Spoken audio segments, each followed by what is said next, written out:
katakanlah misalnya si ibu selama hamil naiknya katakanlah 15 kilo, kemudian begitu melahirkan berat bayinya cuma 2,5 kilo, ari-ari sekilo, katakanlah ari-ari sekilo, ketuban sekilo, 5 kilo lah.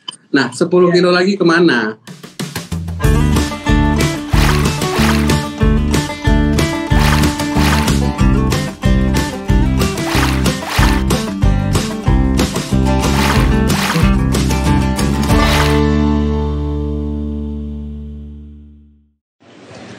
Assalamualaikum, selamat sore. Balik lagi di Instagram Live bareng saya dengan Tika. Nah, di Instagram Live-nya Bambi itu biasanya kita akan bahas seputar kehamilan, persalinan, menyusui, terus tentang kesehatan bayi yang pastinya bermanfaat buat bunda. Dan kadang kita juga sharing bareng para ibu-ibu hebat yang biasanya mereka akan sharing bagaimana mereka bisa melalui persalinan maupun bagaimana mereka bisa mengurus anaknya secara hebat. Nah, sore kita kali ini kita akan bahas cara diet alami setelah melahirkan. Karena apa? Karena biasanya kalau setelah melahirkan, yang pertama dipikirin selain ASI-nya lancar atau enggak, yang kedua adalah gimana caranya bisa badan itu bentuknya seperti semula gitu. Jadi sore kita hari ini kita akan bahas cara diet alami bersama Dr. Rizal Fitni. Jadi kita nggak boleh mengira-ngira sendiri. Jadi kita langsung tanya sama pakarnya langsung. Halo, assalamualaikum dokter. Waalaikumsalam. Sehat, jelas dok? Ya suaranya ya? Jelas dok. Dokter jelas suara saya? Sebentar agak kecil. Oke. Sudah kelihatannya. Udah. Ini saya nggak tahu dokter mungkin udah pernah live saat Instagram merubah caranya ini, merubah cara di live-nya. Kemarin sih live juga, tapi memang berubah ininya memang beda dari biasanya, memang baru ganti kelihatannya. Iya, beda. Iya.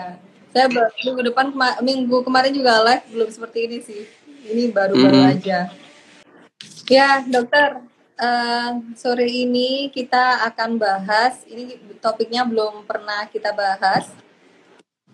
Jadi kita akan bahas gimana sih cara diet setelah melahirkan, diet alami setelah melahirkan. Karena para bumil, jadi setelah melahirkan itu biasanya itu pertama bingungnya ASI-nya keluar atau enggak. Terus habis itu setelah itu baru mikirin gimana caranya badan itu bisa balik sebelum nikah kayaknya dok. Kalau bisa gitu ya. Bukan sebelum hamil lagi, sebelum nikah. Soalnya biasanya setelah nikah waktu sebelum nikah berapa, setelah menikah agak naik, setelah pas hamil naiknya tambah lebih banyak gitu. Nah ini makanya langsung mau tanya langsung sama Dr. Rizal, karena kan takutnya biasanya kalau ketakutan itu kalau langsung diet, takut ASI-nya nggak lancar, terus takut ada mungkin tubuh si ibu butuh recovery atau seperti apa gitu dok. Jadi makanya langsung kita tanya sama Dr. Rizal gimana sih bisa diet secara alami. Monggo dokter. Oke, assalamualaikum semua, selamat sore.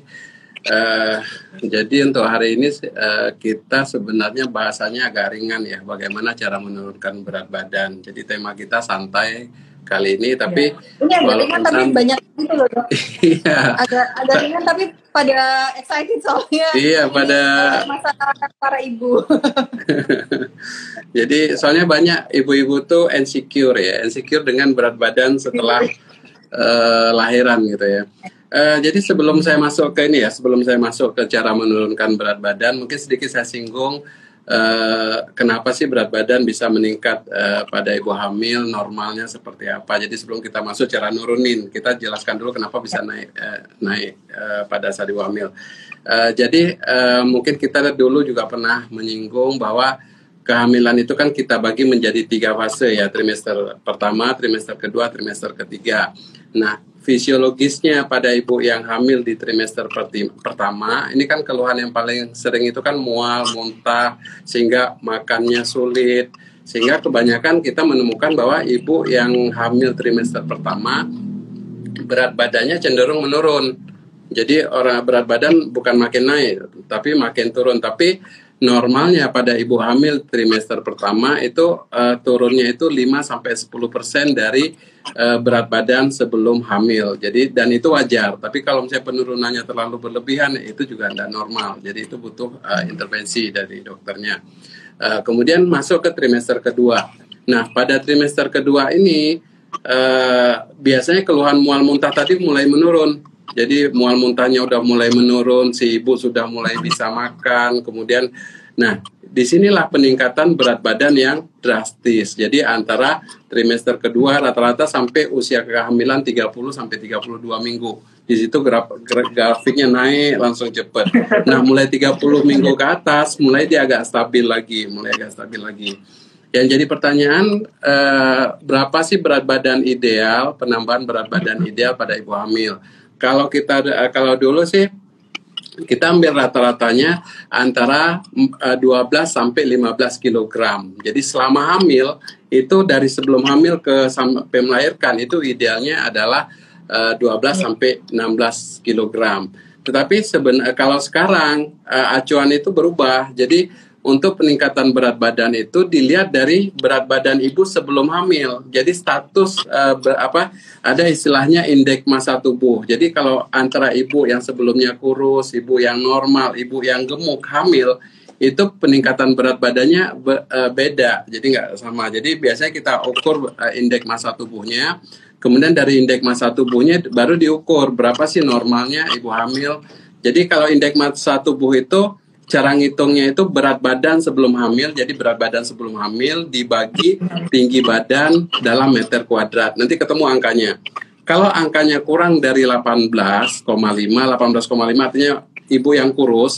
Jadi kalau ibu yang kurus itu berat badan ideal naik selama hamil itu antara 13 sampai 18 kilo. Jadi kasarannya kalau ibunya kurus, dia boleh naik antara 13 sampai 18 kilo. Kemudian kalau berat badan normal, jadi indeks massa tubuhnya normal, itu berat badan idealnya adalah 11 sampai 16. Kalau ibu yang overweight, itu berat badan ideal nambahnya 7 sampai 11. Kalau ibu yang sebelum hamilnya sudah obes, itu berat badan ideal itu kurang dari 9. Jadi tidak sama untuk setiap ibu berat badan normal berapa. Jadi kalau ibunya makin gemuk, itu diharapkan nambahnya jangan terlalu banyak. Tapi kenyataannya nggak seperti itu. Jadi kadang-kadang ibunya yang dari awal sudah gemuk ketika hamil malah menjadi gitu. Jadi nah kemudian katakanlah misalnya si ibu selama hamil naiknya katakanlah 15 kilo. Kemudian begitu melahirkan berat bayinya cuma 2,5 kilo. Ari-ari sekilo, katakanlah ari-ari sekilo, ketuban sekilo, 5 kilo lah. Nah 10 kilo lagi kemana? Betul dok. Pertanyaan itu yang sering muncul. Dok, saya nambah 25 kilo, bayi 3 kilo lain kemana? Ya itu yang menyebar kemana-mana itu ya di situ. Jadi biasanya kayak di lipatan kulit perut, lemaknya meningkat, paha membesar, payudara membesar. Jadi yang tinggal itu di ibunya. Jadi yang keluarnya ya tadi cuman bayi, ari-ari sama ketuban. Yang lain tinggal di ibunya.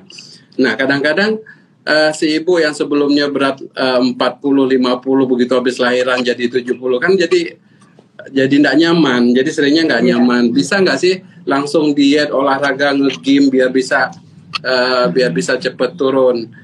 Kemudian ada juga kalau tradisi kita juga yang sering ditanyakan, boleh nggak dok pakai korset kemben itu biar langsung bisa six pack gitu kan. Jadi sering ditanyakan itu, dok boleh nggak sih kita pakai ini biar six pack.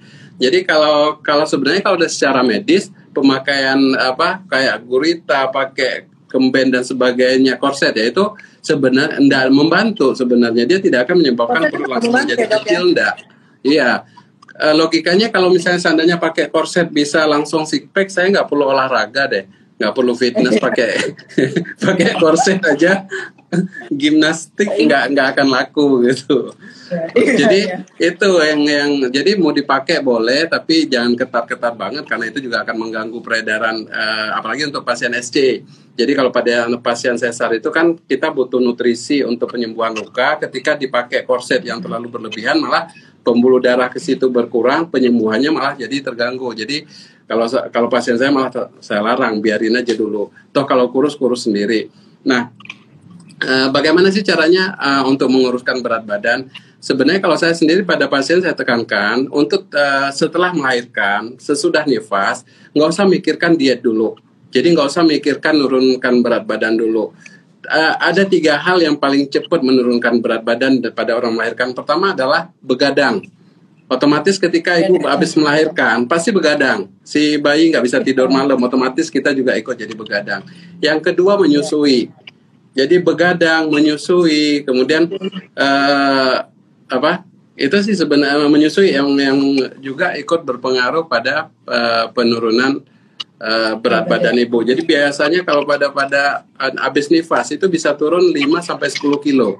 Jadi sebenarnya nggak diet pun, iya sesudah nifas nggak diet pun biasanya memang berat badan ibu akan menurun dengan sendirinya apabila melakukan tindakan yang tadi. Jadi menyusui dengan baik, kemudian capek kan ngurus bayi itu juga capek, kemudian itu. Jadi, nah kalau ingin melakukan diet, katakanlah diet untuk mempercepat berat badan, boleh saja, tapi diet di sini nggak sama dengan diet orang pada umumnya, karena kita harus mempertimbangkan juga dengan diet yang tidak baik itu akan menyebabkan produksi ASI akan berkurang.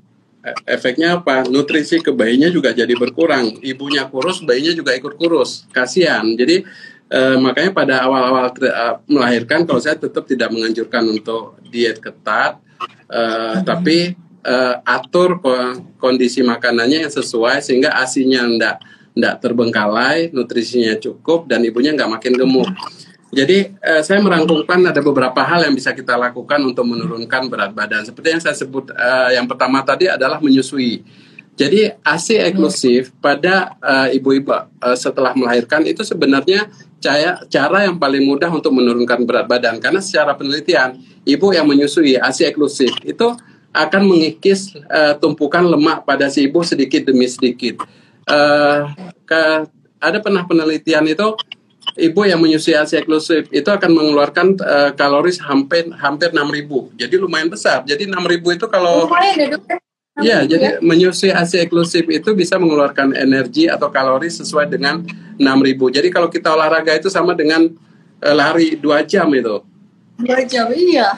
Ya, jadi lumayan banyak. Jadi makanya jangan males-males untuk menyusui. Jadi ASI eksklusif itu sudah sangat banyak membantu. Jadi rata-rata kalau dari penelitian, ibu yang menyusui ASI eksklusif itu bisa turun dalam 1 bulan itu bisa 1 kilogram sampai 2 kilogram dengan ASI eksklusif aja, belum digabung dengan yang lain. Kemudian yang kedua olahraga, ini juga sering ditanyakan, boleh nggak ibu habis melahirkan olahraga? Nah, kita lihat dulu ini melahirkan secara normal apa secara sesar, karena beda. Ibu yang melahirkan normal dengan sesar akan beda kapan boleh olahraganya. Biasanya kalau olahraga setelah sesar mungkin lebih agak lama dibandingkan dengan yang normal. Idealnya olahraga boleh dilakukan setelah 6 minggu setelah melahirkan. Jadi setelah masa nifas olahraga sudah boleh dilakukan. Nah, olahraga di sini nggak usah mikir yang ribet-ribet, yang harus ke gym, harus ke lapangan bola, main bola, enggak. Jadi olahraga itu bisa dilakukan dengan olahraga sederhana. Jadi olahraga sederhananya apa? Bermain dengan si bayi. Main dengan bayi, gendong bayi, angkat, duduk, jongkok, duduk, itu udah olahraga. Kemudian ambil bayi, itu pertama olahraganya dapat, kemudian hubungan kita dengan bayi juga semakin dekat dengan bermain dengan si bayi tadi. Bisa juga dengan bayi dipakai di stroller, ajak keliling-keliling di lingkungan atau di rumah, itu sebenarnya juga sudah olahraga. Jadi nggak harus ke gym dan sebagainya. Jadi olahraga ringan termasuk lari-lari kecil atau jalan pagi itu boleh, tidak masalah. Jadi olahraga sudah boleh dilakukan mulai 6 minggu ke atas. Ada yang kalau lahir normal 4 minggu sudah boleh 1 bulan. Tapi kalau untuk sesar kita nganjurkan 6 minggu sesudah masa nifas. Kemudian selain olahraga, kemudian untuk konsumsi. Jadi konsumsi itu juga harus diperhatikan. Jadi pada ibu yang ingin menurunkan berat badan, hendaknya untuk konsumsinya itu kita mengatur ininya, pola asupan makanannya. Jadi kita bisa dengan mengurangi karbo. Jadi karbo itu seperti nasi, roti. Jadi karbohidratnya kita turunin. Tapi yang lain dinaikin. Jadi kayak proteinnya itu dinaikkan. Jadi bukan artinya kalau misalnya kita diet itu nggak boleh makan. Malah ibu-ibu yang sengaja menurunkan berat badan dengan tidak makan, itu hasilnya lebih jelek, malah lebih gemuk karena stres. Jadi pada ibu hamil ini, dia bukan tidak makan sama sekali, dia makan tetap biasa, tapi kalori dari karbohidratnya yang dikurangi. Jadi perbanyak makan sayur, buah, kemudian daging, proteinnya yang kita naikkan, karbonya diturunin tidak apa-apa, gitu. Kemudian minum air putih. Jadi ada penelitian bahwa minum air putih atau ada juga yang mengatakan minum kayak teh hijau itu boleh, tidak apa-apa. Jadi minum teh hijau. Kalau dari penelitiannya 3 gelas sehari itu bisa menurunkan berat badan. Kemudian bisa juga dengan melakukan, jadi tipsnya yang pertama tadi menyusui ASI eksklusif, kemudian olahraga, termasuk olahraga di sini bermain dengan si kecil, jalan, stroller, jongkok. Jadi olahraga yang bisa dilakukan bareng si kecil. Kemudian konsumsi air hangat. Jadi konsumsi air hangat yang tadi saya katakan, sering minum air hangat itu juga baik untuk diet, termasuk kayak mengkonsumsi teh hijau. Kemudian kadang-kadang juga sering yang kesalahan yang dilakukan oleh ibu-ibu karena pingin berat badan turun, dia tidak makan pagi, tidak sarapan pagi. Dan itu sebenarnya salah. Jadi kalau pada ibu nifas, makan pagi itu penting. Karena dengan misalnya dengan kita makan pagi, itu perutnya dalam kondisi tidak dalam kosong. Jadi nutrisi masih kita butuhkan nutrisi pada pagi hari. Jadi tetap dianjurkan untuk tetap sarapan pagi. Kemudian ada tips satu lagi itu minum sebelum makan. Sebelum makan. Okay. Iya, jadi dengan untuk mengurangi, kadang-kadang kalau kita misalnya makan langsung, itu kan butuh banyak nih baru kenyang. Tapi kalau kita minum duluan, jadi menyebabkan situasi kita cepat kenyang. Jadi dengan makannya nggak terlalu banyak, tapi kondisi kenyangnya sudah lebih cepat terasa. Dan ada lagi tambahan cemilan. Jadi cemilan untuk ibu hamil ini juga harus dicari yang cemilan yang baik. Karena kadang-kadang si ibu karena disuruh diet, mesti dia pengen diet, makan nasinya enggak, nyemilnya yang banyak. Sedangkan cemilan ini kalau salah-salah milih cemilan, itu malah kalori cemilan itu lebih banyak daripada makan nasi. Jadi niat hati untuk ngurusin malah makin nambah gemuk dengan kebanyakan cemilan. Kemudian mungkin yang terakhir yang bisa dilakukan adalah perbanyak mengkonsumsi makanan-makanan superfood. Jadi makanan superfood itu makanan-makanan yang mengandung tinggi kalori, tinggi protein. Jadi seperti daging, jadi perbanyak makan daging, ayam, kacang-kacangan.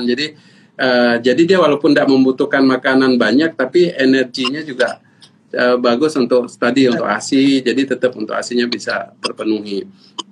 Saya kira gitulah kurang lebih. Intinya diet itu boleh, tapi cari diet yang alami. Mungkin ada beberapa kalau nanya, dok gimana sih kok artis itu baru lahiran berapa bulan badan udah six pack gitu. Jadi kan udah kelihatan bentuknya gitu. Jadi iri dok ya. Jadi gini, kadang-kadang bukan hanya artis sih, kebanyakan orang-orang kalau di kota besar di sana itu kan kebutuhan akan gizi lebih ini ya, kesadaran orang terhadap gizi itu lebih baik. Jadi biasanya mereka konsultasi dengan dokter ahli gizi. Jadi biasanya ada dokter yang mendampingi, dokter ahli gizi yang dia ngatur. Jadi si ibu ini berapa kalori kebutuhannya, kemudian untuk kalori ini dipakai makanan apa, kemudian jadi didampingin, jadi diatur berapa kalori yang masuk, berapa yang keluar, sehingga betul-betul bisa diatur. Kalau kita kan mungkin tidak semua daerah ada dokter gizi yang kita bisa konsultasi. Paling simpel yang tadi diatur sendiri gitu. Jadi kalau artis kebanyakan gitu, jadi pakai dokter gizi yang langsung ngatur gizinya, kemudian langsung fitnessnya juga langsung dihajar sama personal trainernya, makanya langsung ngebentuk gitu badannya. Karena mereka pekerjaannya dari situ. Kalau gemuk mungkin nggak laku gitu. Kalau kita kan rasanya nggak usah target gitulah. Yang penting bayinya sehat dulu. 2 tahun jatah si bayi, ASI eksklusif selesai. Setelah itu silakan mau hajar olahraga, enggak apa-apa. Kalau 2 tahun pertama prioritas dulu bayinya. Karena gini, kalau kita nggak bener ngatur gizi tadi, badan kurus tapi bayi juga ikut kurus karena kurang gizi. Kasihan gitu. Oke, dokter. Ini ada pertanyaan langsung ya dokter ya, karena saya juga punya pertanyaan buat dokter. Saya sendiri juga punya pertanyaan. Dokter, tadi kan dokter bilang kan kalau mau olahraga itu 6 minggu setelah melahirkan. Itu kalau normal maupun sesar? Kalau normal mungkin lebih cepat.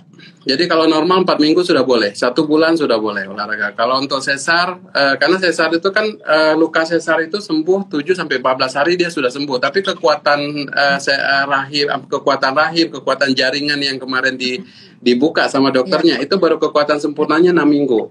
Jadi setelah 6 minggu baru bisa mulai aktivitas olahraga ringan. Kemudian sesuai pasien. Ada yang bisa langsung, tapi idealnya sih bertahap, mulai kayak jogging, lari. Sedang. Nah, olahraga yang seperti apa dok? Kalau olahraga yang untuk melahirkan normal maupun sesar? Kalau normal tadi kan lebih mudah ya dok ya. Tadi yang kata dokter mungkin kalau olahraganya bisa yang kita bisa beraktivitas sama si baby. Nah kalau yang sesar dok, prinsipnya hampir sama sebenarnya. Di atas 6 minggu itu sudah boleh olahraga. Jadi mau ikut kayak aerobik boleh, tapi tadi disesuaikan dulu, adaptasi dulu gerakannya. Jangan langsung aerobik ambil gerakan yang sudah expert yang ini. Jadi sesuaikan dengan kondisi tubuh. Jadi selama tubuh nyaman, tidak nyeri, udah ikutin aja, mulai ditingkatkan levelnya. Di atas 6 minggu sudah tidak ada masalah. Boleh untuk kayak aerobik boleh. Cuman kalau untuk angkat beban dulu ya batasi dulu, kan kadang-kadang kalau nge-gym itu juga udah mulai ngangkat beban, batasi, jangan terlalu pakai beban berat dulu. Oke, berarti tadi juga ada pertanyaan soalnya. Kalau aerobik bolehnya kapan? Berarti kalau normal 4 minggu udah boleh, sesar itu 6 minggu. Tapi juga harus bertahap. Iya, harus bertahap ya dokter ya. Jangan langsung yang kan ada yang aerobik yang tipe hard, ada yang makanya pemula-pemula dulu lah. Kalau istilah aerobik kita yang pemula-pemula dulu. Untuk keringetan aja dulu. Kalau lari dok? Lari boleh. Lari enggak masalah. Berenang? Boleh, enggak masalah. Oh, boleh, enggak masalah. Setelah nifas itu kalau sudah nifas aktivitas biasa. Jadi enggak terlalu ini, cuma memang tidak dianjurkan kayak ngangkat beban berat. Tapi kalau kayak renang, lari, jogging, nggak masalah. Naik turun tangga boleh, jongkok, berdiri juga. Kadang-kadang kita kan takut habis sesar nggak berani jongkok, nggak berani, nggak ada masalah. 6 minggu tuh sudah boleh. Oke, berarti kalau ya biasanya setelah sesar itu yang apalagi sesar ya dokter ya, itu memang lebih agak khawatir kan habis sesar biasanya. Iya, gitu. Karena kan kadang kan soalnya kita juga masih kerasa kan dok ya, namanya batuk atau bersin pun kadang kan masih kerasa di daerah yang setelah sesar itu kan masih kerasa. Oke, dokter. Kalau kita mungkin tambahan aja ya. Jadi kalau misalnya kalau luka sesar itu, jadi kan ini kan jaringan yang sudah kita buka ya. Jaringan kita buka, jadi ujung sama ujung kita pertemukan, kita jahit. Jadi untuk mempercepat pemulihan jahitan ini harus memang mobilisasi, harus bergerak.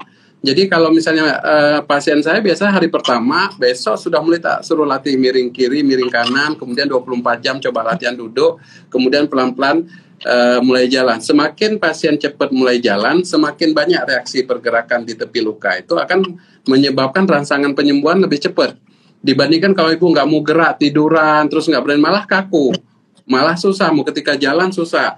Jadi prinsipnya kalau semakin sering dirangsang, semakin cepat pemulihan, dan gerakan juga gitu, semakin mobilisasi cepat, semakin cepat penyembuhan luka. Jadi termasuk kalau ketika nanti habis 6 minggu, kalau jarang jalan, malah makin kaku perutnya. Jadi mau gerak sakit, mau ini sakit. Jadi semakin dia cepat mobilisasi, semakin pemulihan semakin cepat.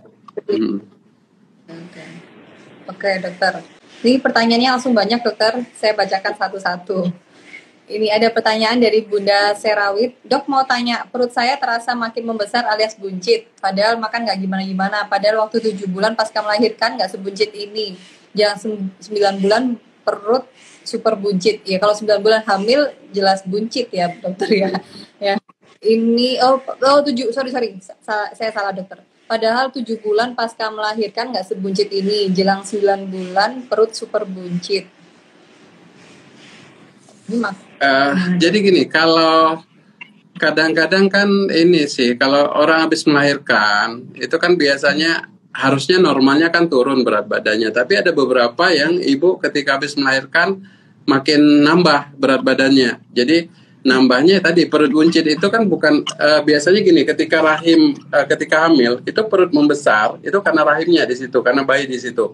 Begitu bayi keluar, kemudian rahim masa nifas, ketika masa nifas itu rahim akan mengecil ke ukuran semula. Setelah 6 minggu, itu rahim sama dengan ukuran sebelum si ibu hamil. Nah, kalau masih tetap buncit, itu biasanya adalah timbunan lemak di bagian lingkaran perutnya, dan itu yang paling sulit kita untuk menghilangkan. Olahraga juga akan sulit untuk menghilangkan lemak itu. Jadi kebiasaan kita kan memang kalau pada ibu menyusui cenderung loss dong kalau orang bilang. Jadi makan, ngemil sembarang gitu. Jadi akibatnya apa? Jadi tadi kalau kita tidak bisa mengatur dengan baik, jadinya makanan yang kita makai, kalori yang kita masukkan tidak sesuai dengan yang dikeluarkan. Akibatnya apa? Ditumpuk. Jadi diubah menjadi lemak sehingga makin menumpuk di bagian lingkar perut. Makanya kadang-kadang berat badan ketika sebelum hamil, sesudah hamil naik, begitu lahir bukan turun, malah makin bablas gitu loh. Jadi semakin membesar. Jadi buncitnya itu ya karena tadi pola makan kita yang nggak teratur, biasanya juga mungkin olahraganya juga nggak ada. Jadi tadi antara kalori yang masuk dengan yang dikeluarkan tuh nggak imbang, sehingga disimpan dalam bentuk cadangan lemak. Jadi buncitnya bukan karena pengaruh nifasnya, tapi memang lemaknya yang menumpuk di situ. Oke. Nah, dokter ada pertanyaan. Kalau umpamanya tadi kan dokter kan bilang kalau rahim itu setelah berapa minggu dok yang sudah mengecil sendiri seperti sebelum melahirkan? Tadi 6 minggu. Bilang. Masa nifas itu 6 minggu, 40 hari. Nah, itu kan biasanya tuh waktu dulu saya setelah melahirkan itu kan dikasih obat untuk mengecilkan rahim. Nah, terus adik saya itu nggak minum itu, terus akhirnya perutnya katanya buncit. Apa karena itu ya? Apa karena nggak minum obat itu ya? Jadi rahimku jadi masih membesar. Itu akhirnya jadi guyonan. Itu kan kemarin sih nggak gara-gara nggak minum obat itu, jadi akhirnya perutnya buncit terus gitu. Bener nggak sih dok? Jadi gini, itu kan nifas itu adalah proses alami ya, proses alami. Jadi gini, kalau nifas itu kan logikanya gini, ketika wanita belum hamil itu rahimnya itu ukurannya kurang lebih sak genggaman tangan si pasien. Jadi kalau genggaman kecil ya segitu, kurang lebih seginilah. Begitu hamil ada bayi, dia kan akan melebar, akan membesar. Jadi ketika bayinya lahir, hari-hari lahir, kemudian rahim ini akan dengan alami akan mengecil sendiri. Jadi dia pertama sisa-sisa darah nifas dikeluarkan, sisa ari-ari, semua sisa-sisa kehamilan dikeluarkan. Kemudian rahimnya mulai berkontraksi pelan-pelan sampai dia mulai mengecil. Biasanya ukuran 4 minggu itu udah normal. Jadi pertanyaannya perlu dikasih obat enggak? Enggak perlu, enggak pakai obat pun kalau dia jatah mengecil, dia mengecil. Ada kasus-kasus yang kita memberikan obat, biasanya pada kasus-kasus yang ada gangguan di kontraksi rahimnya. Jadi misalnya gini, ini 2 minggu setelah lahiran harusnya tinggi fundusnya, tinggi rahimnya itu udah harusnya setengah. Tapi ini kok masih tinggi? Oh, mungkin ini kontraksinya kurang baik. Kita berikan obat untuk menambah kontraksi rahimnya sehingga mengembalikan lebih cepat. Apakah semua ibu nifas seperti itu? Enggak. Jadi hanya sedikit, malah saya sendiri nggak pernah memberikan obat-obatan apapun pada pasien-pasien nifas karena dia secara alami akan mengecil sendiri. Nah, ketika setelah nifas 6 minggu itu posisi rahim itu berada di belakang. Jadi ini maaf ya, ini kan di sini kan ada tulang panggul. Tulang panggul itu kalau ibu, misalnya kalau di sini kan ada bulu-bulunya, ini maaf mungkin agak ini. Jadi rahim itu sudah berada di belakangnya, jadi tidak akan bisa lagi kita raba. Jadi kalau kita tekan di tulang panggul, di tulang kemaluan itu, kalau kita tekan ke dalam, kita sudah tidak bisa lagi meraba rahimnya karena dia sudah berada di mangkok panggulnya gitu. Jadi sudah ketutup sama ini. Kalau perutnya masih membuncit tadi, itu nggak ada hubungannya dengan nifasnya, nggak ada hubungan dengan rahim, tapi itu lipatan lemak. Kalau saya biasanya kadang-kadang tak ukur itu. Jadi kalau ibu misalnya pas kontrol nifas tak ukur itu tebal lemak. Bu, ini tebal lemakmu 7 cm ya. Ini agak susah menurunin ini. Jadi lemak itu yang bukan rahimnya, rahim akan kembali mengecil ke dalam. Yang tinggal yang buncit yang di perut bawah itu lipatan lemaknya. Itu yang nanti jadi PR untuk dikecilkan ya dengan olahraga dan diet tadi. Oke, ya betul dokter. Oke, terjawab sudah dokter mitosnya itu ya. Mitos. Oke, mitos. Ya. Pertanyaan dokter, gimana caranya biar bisa diet tanpa mengurangi produksi ASI? Karena katanya harus makan banyak biar ASI-nya juga banyak. Nah, tadi mungkin sudah dijawab sama dokter Rizal, yang mungkin kalorinya dikurangin tapi proteinnya ditambah. Benar intinya ya? Gini, Ya, maksud saya gini, simpelnya gini sih. Diet pada orang menyusui itu bukan dengan mengurangi makan. Jadi makannya tetap dia harus makan, bukannya dia butuh nutrisi untuk ASI-nya, tetapi komposisinya yang diganti. Jadi komposisinya diganti. Kalau kita orang standar orang Indonesia, ini nasi kemudian lauknya dikit. Yang penting kenyang. Itu yang diubah. Nasinya sedikit, lauknya yang banyak. Iya.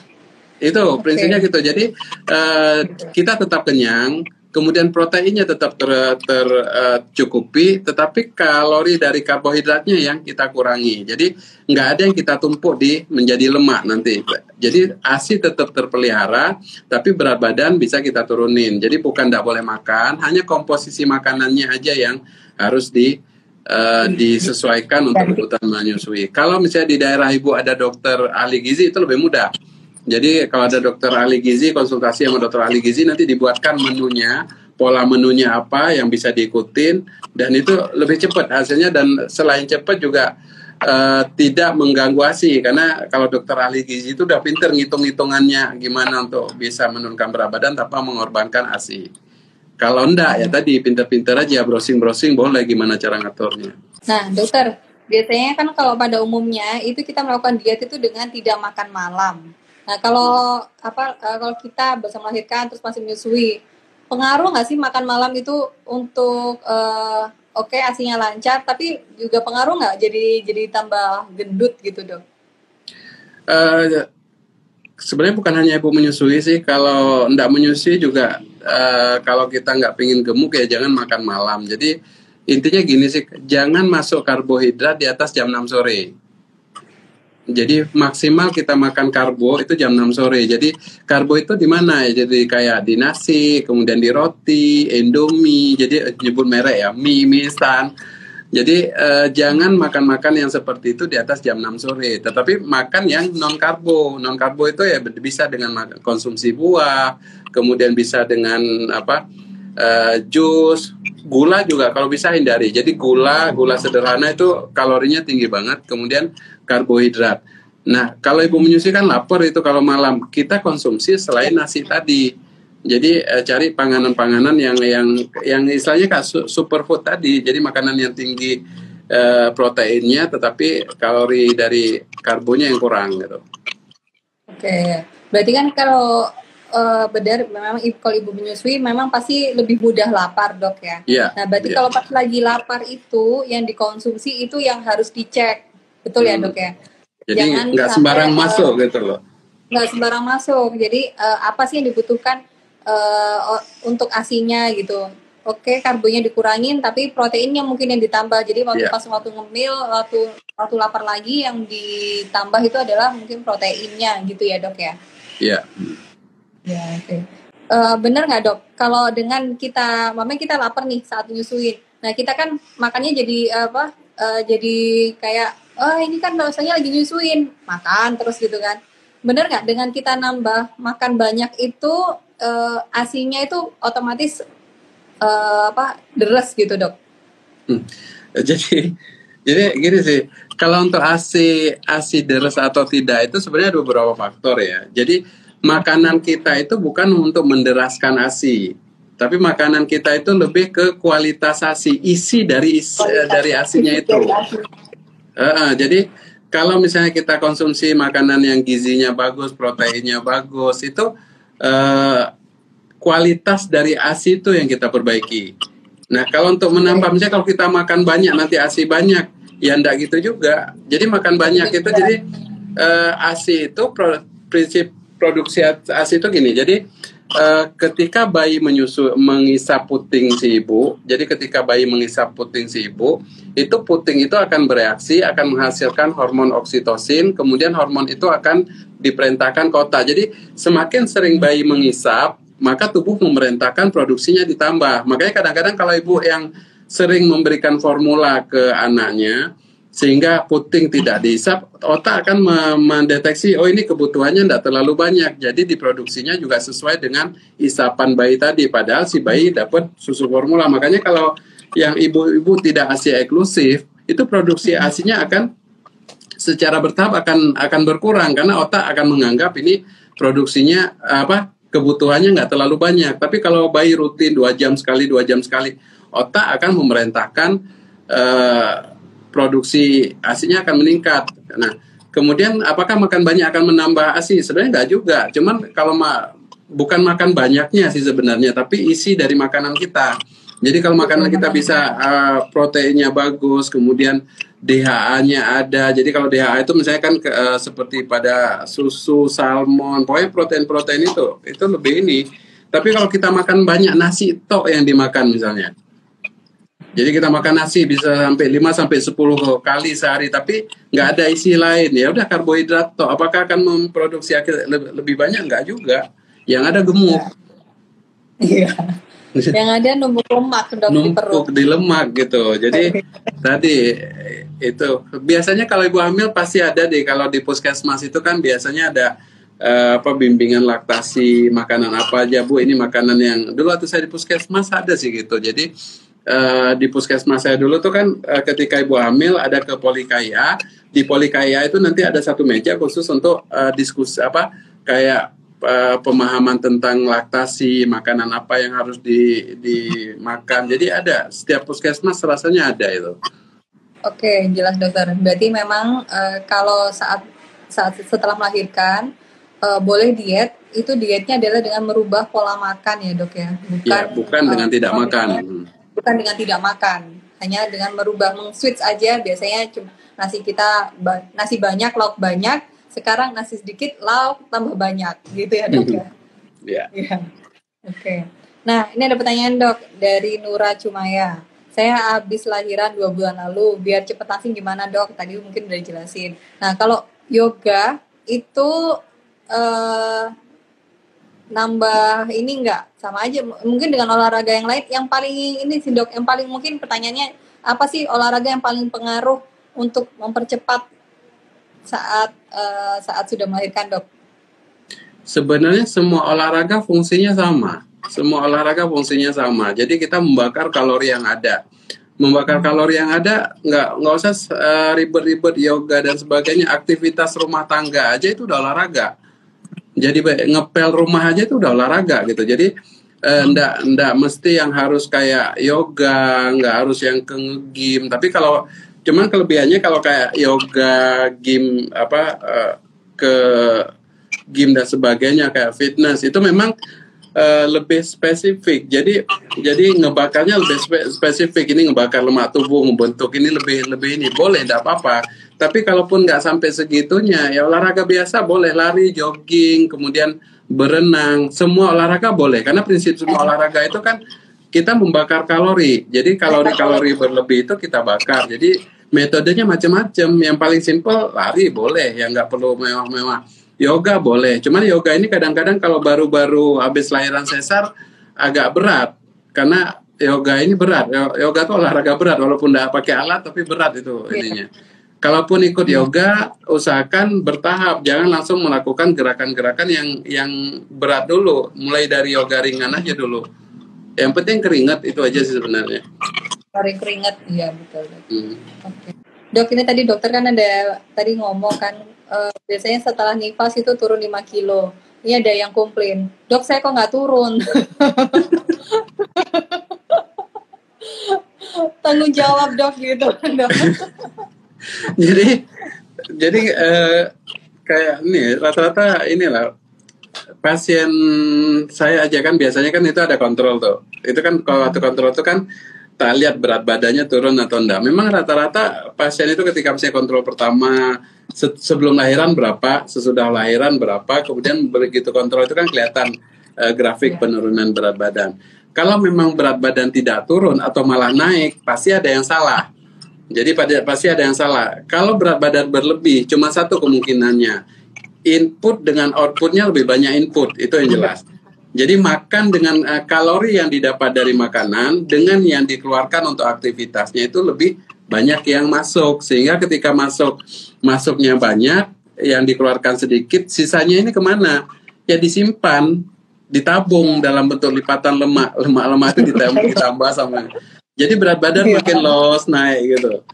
Jadi pasti ada yang salah. Biasanya yang paling sering karena tadi karena nganggap ini kan menyusui, aku butuh makanan, jadi hajar yang semua makanan yang ada karena kan apalagi ibu menyusui membawanya lapar, jadi kontrol nggak ada, makannya juga komposisinya apa yang ada dihajar, ngemil juga sak puasnya, all you can eat, ya sudah bablas.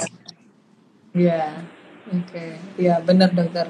Ini ada yang tanya, ngomong sendiri, ada yang tanya dokter, aku habis lahiran diet sendiri karena stres, jadi ASI nggak keluar. Jadi kunci pertama sih kalau ASI itu memang nggak boleh stres ya dok ya? Iya. Makanya kenapa saya selalu menekankan pada pasien saya, nggak usah pikirkan diet dulu, fokuskan menyusui dulu. Karena kebanyakan dengan kamu fokus ASI, malah berat badanmu turun. Jadi kalau misalnya ASI ini sangat berpengaruh pada pola pikir, sangat berpengaruh. Jadi kalau misalnya makanya dari awal itu kan saya sering menganjurkan pasien tuh positive thinking. Jadi kadang-kadang simple ya. Jadi dari awal ngomong saya bisa menyusui, pasti bisa. Kata-kata pasti bisa itu akan menyebabkan sugesti positif. Makanya dari awal. Jadi kalau misalnya kebanyakan si ibu-ibu yang dari awal nanti saya bisa nggak ya ASI-nya, berhasil nggak ya ASI, itu aja sudah negatif, positif enggak. Jadi pikirannya sudah negatif dari awal dan biasanya pengaruh. Ketika melahirkan pasti ASI-nya juga lama baru keluarnya. Jadi kalau stres, banyak pikiran, kecapean, kemudian ada lagi keluarga yang nggak mendukung, lingkungan yang nggak mendukung, itu sangat pengaruh. Jadi kita kadang-kadang berhadapan dengan budaya. Jadi kamu nggak boleh gini, nggak boleh gitu. Sampai kadang-kadang ada ibu-ibu yang sampai baby blues. Itu juga kan pengaruh pikiran. Jadi ketika udah stres biasanya lari kemana-mana. Jadi depresi, kemudian ASI-nya nggak keluar. Ya itu sih Bu. Yang penting positive thinking dari awal. Dari sejak hamil itu udah mulai di positive thinking. Saya pasti bisa menyusui, pasti ya bisa. Itu insya Allah akan bisa kok. Iya. Berarti memang kuncinya kalau setelah melahirkan bukan fokus dietnya, tapi adalah fokus untuk ASI-nya biar lancar. Kalau iya, dengan ASI, dengan kita fokus ASI, berat badan turun sendiri kok Bu. Oke. Jadi mengikuti, jadi ASI-nya bisa kenceng juga, berat badannya juga ikut turun, gitu ya dok ya, bonus ya. Iya. Jadi kalau saya bilang tiga yang paling menyebabkan cepat turun berat badan, begadang, menyusui, satu lagi apa ya? Ngurus bayi. Tadi aku lupa ada satu yang kurang nih. Ya, ngurus bayi, begadang, sama menyusui. Itu tiga ini paling cepat. Kombinasi tiga ini paling cepat nurunin berat badan. Nanti tinggal ditambah dengan aktivitas olahraga sama pengaturan konsumsi. Itu aja sih sebenarnya. Oke. Nah ini dok ada pertanyaan. Kalau nyapu ngepel termasuk olahraga apa enggak dok? Iya. Jadi aktivitas rumah. Tadi saya sudah ada menjelaskan juga. Jadi olahraga tuh jangan mindset olahraga tuh yang kita ke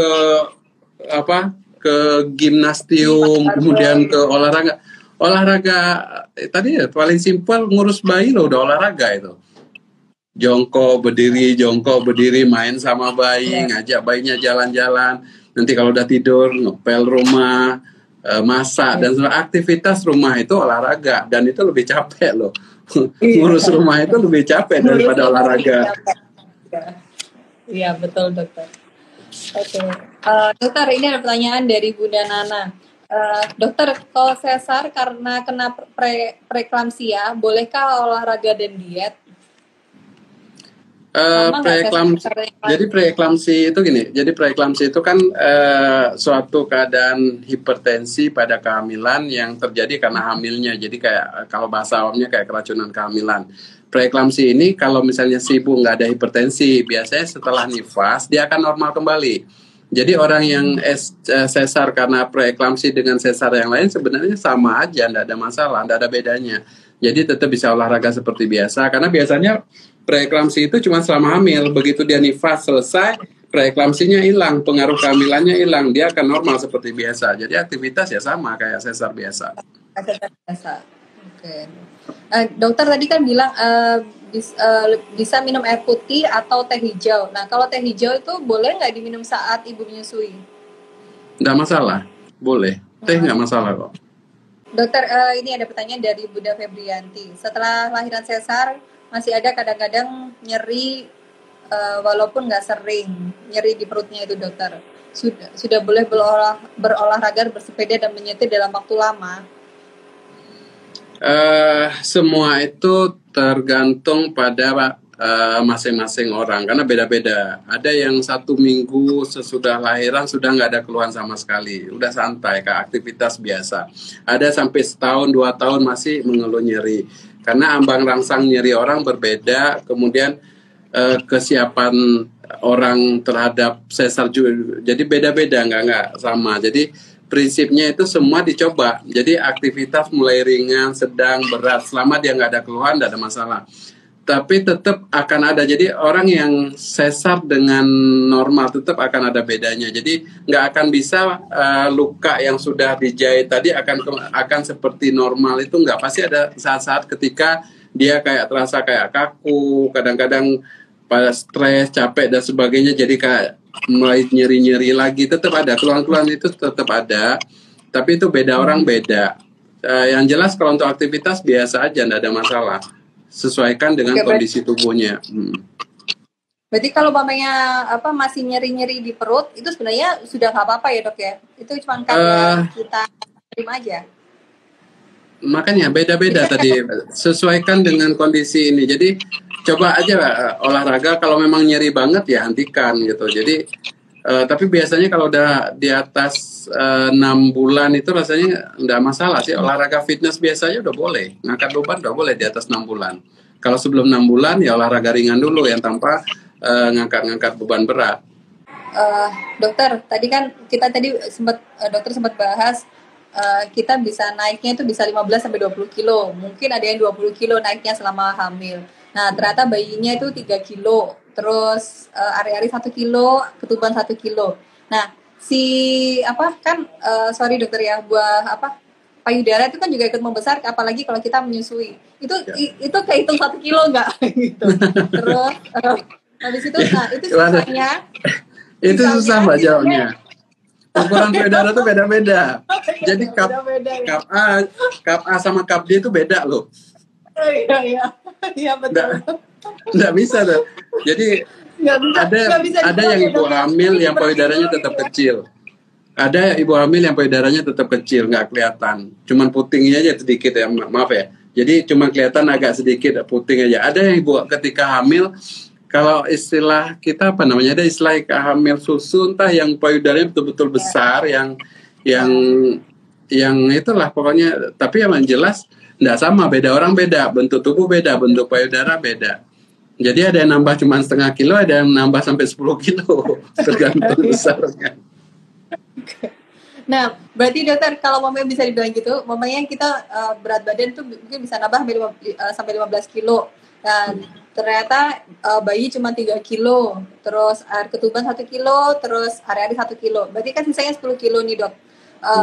Bisa nggak? Jadi waktu selama hamil itu kita juga mengatur pola makannya juga, gitu. Jadi umpamanya karbo lebih sedikit, tapi protein sama sama vitaminnya itu lebih banyak kayak gitu.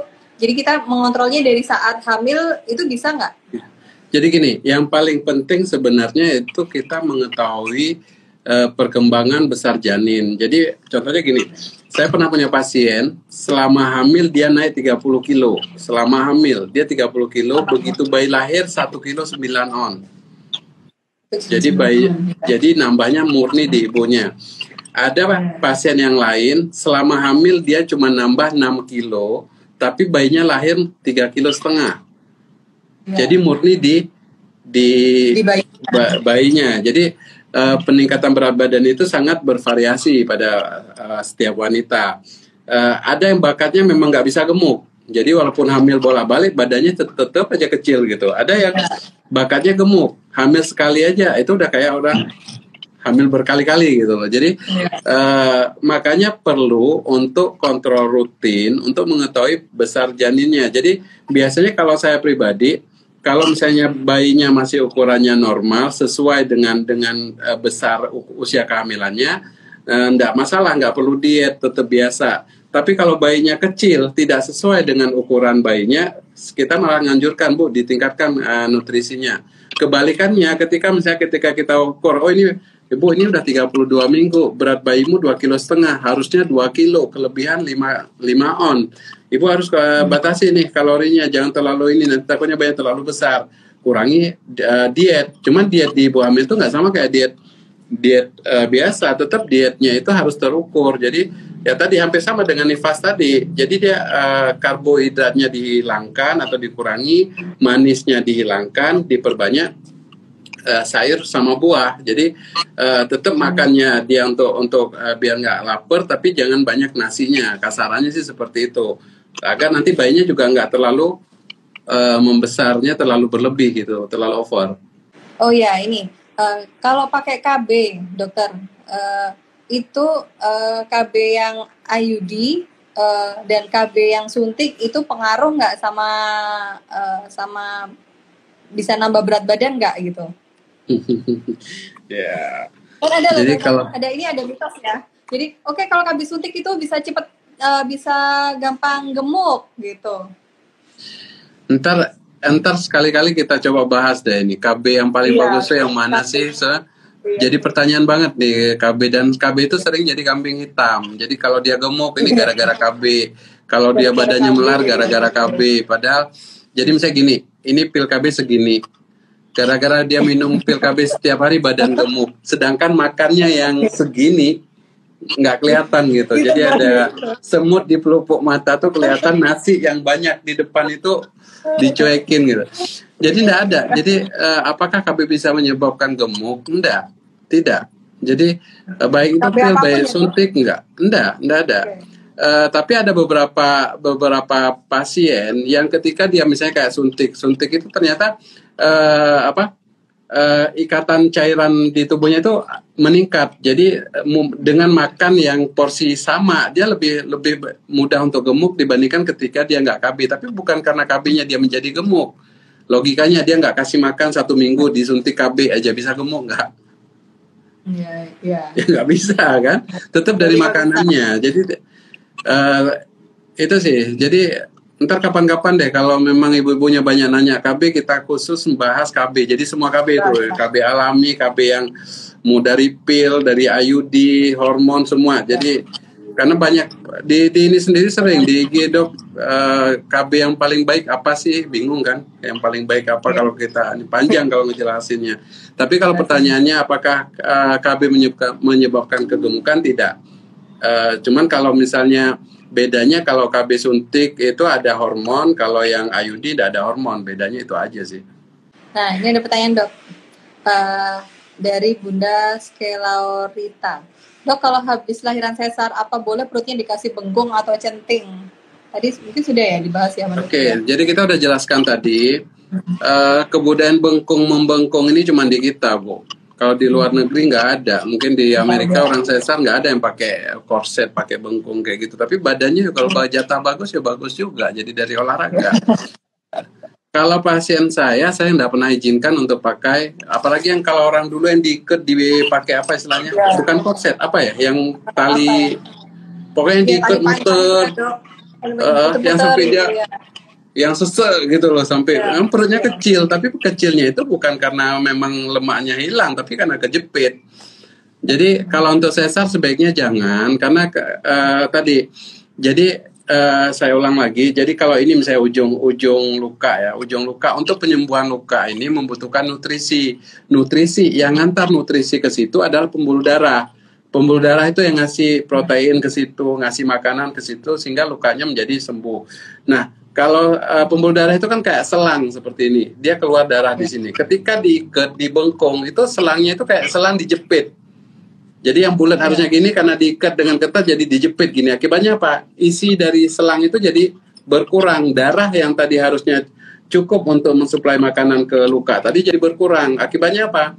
Penyembuhannya jadi makin lama, resiko infeksinya juga semakin tinggi. Jadi cuman masalahnya kadang-kadang kita berhadapan dengan mertua dan nenek yang mewajibkan harus pakai gitu.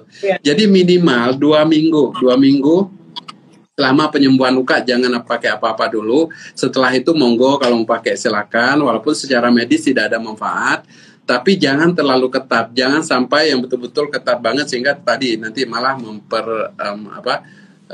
menghambat pemulihan dari lukanya. Oke. Nah, dokter, kalau mau membahas tadi masalah korset, bener nggak? Biasanya kadang itu bukan hanya untuk ngecilin perut, katanya kalau pakai korset atau bengkung itu bisa membetulkan posisi rahim. Ada mitos gitu loh, dokter. Iya, memang.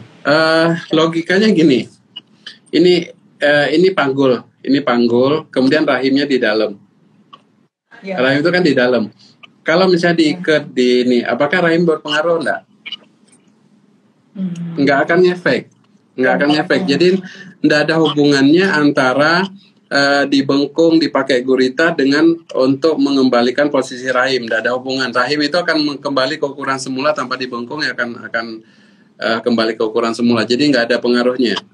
Cuman kadang-kadang memang kayak sugesti ya, lebih nyaman aja kalau mungkin ya, maaf agak melewer gitu ketika diikat jadi agak ketat gitu Pak. Tapi kalau begitu dibuka ya balik lagi. Jadi ngecilnya ngecil semu, bukan yang begitu nih ngecil. Tapi istriku nggak pakai kok, dari berapa kali hamil itu nggak pernah pakai. Nggak pernah pakai ini ya dokter ya. Jatah kecil sendiri kok. Jadi ngurus 3 bayi sama bayi gede bapaknya ini. Ngurus sendiri kok. Paling bikin menguras, bukan tenaga sih, menguras pikiran itu yang bayi gedenya. Bayi gedenya baik kok. Bayi gede baik. Ikut bantu. Oke, dokter. Itu kan pertama ini saya kemarin tuh saya ngajukan ke dokter Rizal, dokter ayo kita angkat topik diet ini. Kata dokter Rizal kan sempat komen ke saya, Bang sebenarnya nggak boleh diet. Tapi nggak apa-apa dokter, ini topiknya ini banyak jadi keluhan. Kan benar kan dokter, pertanyaannya langsung banyak banget dokter, hampir sama. Gitu. Oke dokter, ini nggak kerasa ini waktunya udah 1 jam. Ada pesan-pesan nggak dokter? Nggak kerasa udah 1 jam. Kalau saya selalu menganjurkan kepada pasien saya, jadi kalau habis melahirkan, dinikmati aja prosesnya, nggak usah stres dengan berat badan, fokuskan ASI dulu, karena dengan kita fokus ASI, secara nggak langsung kita sebenarnya juga berat badan akan turun dengan sendirinya.